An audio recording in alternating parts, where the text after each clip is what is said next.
बिस्मिल्लाहिर्रहमानिर्रहीम। ये post group gain take for IT की तरफ से आपकी खिदमत में पेश की जा रही है। अब हम इस पोस्ट में, चूँकि हम पिछली पोस्टों में भी इम्प्रूवमेंट के बारे में गुफ्तगू करते आ रहे हैं, अब हम बात करेंगे ग्रुप वाइज इम्प्रूवमेंट की। जैसा कि आप जानते हैं कि जब एक स्टूडेंट अपने इम्तिहान में पास होता है और उसके मार्क्स उसकी तवक्का के निस्बत कम आते हैं, तो वो चाहता है कि वो इम्प्रूवमेंट का इम्तिहान दे ताकि वो अपने मार्क्स को बढ़ा सके। इस सिलसिले में हम बात कर रहे थे, तो यहाँ पे काबिल ज़िक्र बात यह है कि इम्प्रूवमेंट तब अप्लाई होती है, तब एक स्टूडेंट इम्प्रूवमेंट करने का अहल होता है जब वो 10वीं पास कर ले या 12वीं पास कर ले। जब फुल पास करेगा तब वो इम्प्रूवमेंट का अहल होगा। अगर उसने मैट्रिक या इंटरमीडिएट फुल पास नहीं किया तो वो इम्प्रूवमेंट के इम्तहान को देने का अहल नहीं होगा। इस पोस्ट में हम डिस्कस कर रहे हैं ग्रुप वाइज इम्प्रूवमेंट क्या होती है।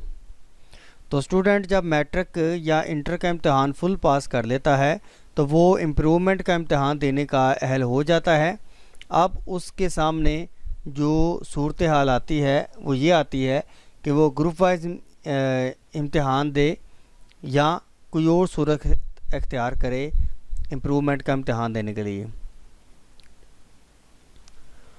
तो हम चूँकि बात कर रहे हैं ग्रुप वाइज इम्प्रूवमेंट की, इस सिलसिले में मैं आपको बताता चलूँ ग्रुप वाइज इम्प्रूवमेंट ये होती है कि वो स्टूडेंट या पार्ट 1 के सारे मज़ामीन के इम्तिहान दे, यानी वो अपने सिर्फ पार्ट 1 के सारे मज़ामीन की तैयारी करे और उनका इम्तिहान देगा अगर वो ग्रुप वाइज को चूज़ करता है।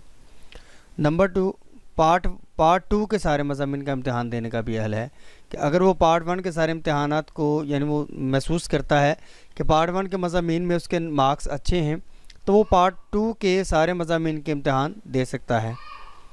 यहाँ उसके पास तीसरी सूरत ये आती है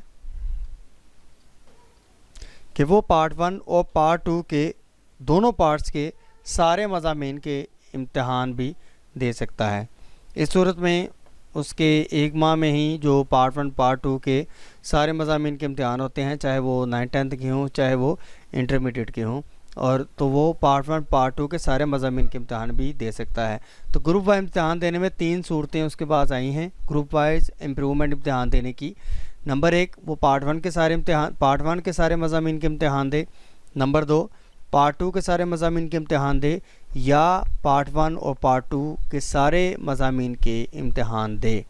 तो ये 3 सूरतें उसके सामने आती हैं जब वो ग्रुप वाइज अप्लाई करेगा।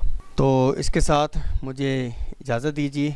इसके बाद हम जो पोस्टें करेंगे उसमें मैं कुछ क्वेश्चंस हैं। एक तो मैं ये बताऊंगा कि सब्जेक्ट वाइज इम्प्रूवमेंट क्या होता है, और उसके बाद मैं आपको ग्रुप वाइज और सब्जेक्ट वाइज इम्प्रूवमेंट के अलग-अलग नुकसानात और फ़ायदे बताऊंगा, जिससे आपको ये बात समझ में आएगी कि आपको कौन सी इम्प्रूवमेंट करनी चाहिए जिसमें आपका ज़्यादा फ़ायदा हो और आप मार्क्स ज़्यादा गेन कर सकें।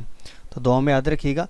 ये पोस्ट मैं गेन टेक फॉर IT की तरफ से दे रहा हूँ, तो बाकी पोस्टें भी इंशाल्लाह आपके लिए मददगार साबित होगी, तो ज़रूर पढ़िएगा। अस्सलाम वालेकुम।